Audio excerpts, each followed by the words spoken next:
Welcome to Real Mist Archive. Today, we are examining the disappearance of Malaysia Airlines Flight MH370. On the 8th of March 2014, a Boeing 777-200ER departed Kuala Lumpur bound for Beijing with 239 people on board. Less than an hour after takeoff, the aircraft deviated from its planned route. Communications with air traffic control were lost. Military radar tracked the plane briefly as it turned west, then south. No distress call was transmitted. No confirmed wreckage was located in the days that followed. Within weeks, the investigation converged on an initial conclusion.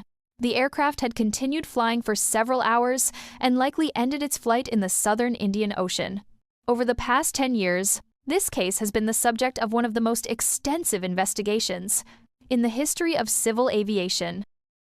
Radar data, satellite signals, ocean drift analysis, underwater searches. Numerous hypotheses were examined, using the best analytical tools available at the time. More recently, new studies applying modern modeling techniques to the same data have identified several methodological gaps. This video focuses on those gaps and on what they reveal about what was never fully examined.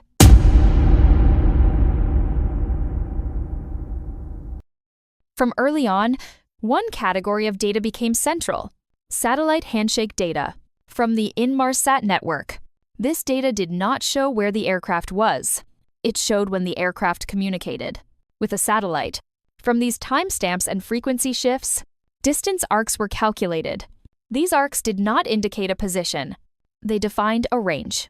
Everything that followed was an interpretation of that range. To turn satellite arcs into a flight path, investigators had to make assumptions. They had to assume a cruising altitude, a stable speed, a largely continuous flight profile. Each assumption reduced uncertainty. But each assumption also constrained the result. Once combined, these assumptions produced a single dominant southern trajectory. This trajectory became the reference, not because it was proven, but because it was internally consistent. The problem is, aircraft do not always fly in stable conditions. They can change altitude intermittently, experience engine asymmetry, follow non-optimal flight paths. Those parameters complicated the modeling.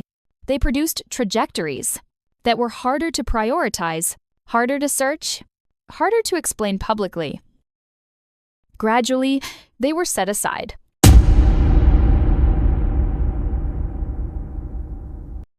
After 2023, independent researchers revisited the same satellite data, not to challenge the investigation, but to test its assumptions.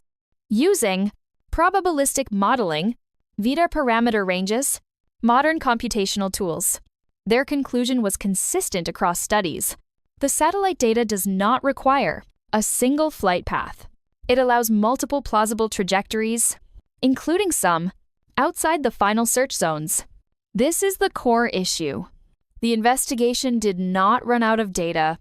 It ran out of analytical flexibility. Once a framework was adopted, revisiting it became operationally costly and institutionally unlikely. This is not negligence. It is structural. Large investigations stabilize around early choices.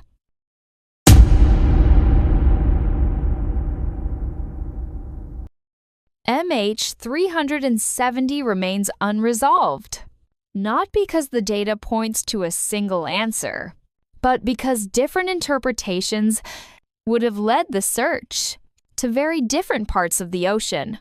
Some of those areas were never explored, not because they were ruled out, but because they were never selected. Real Mist Archives. If this case raised questions for you, you're not alone. Many details still divide investigators, families, and researchers today. If you have a different interpretation, or if one element stood out to you, feel free to share it in the comments. If you found this investigation valuable, leaving a like helps the video reach a wider audience. And if you want to follow future cases like this one, consider subscribing. New investigations are released regularly.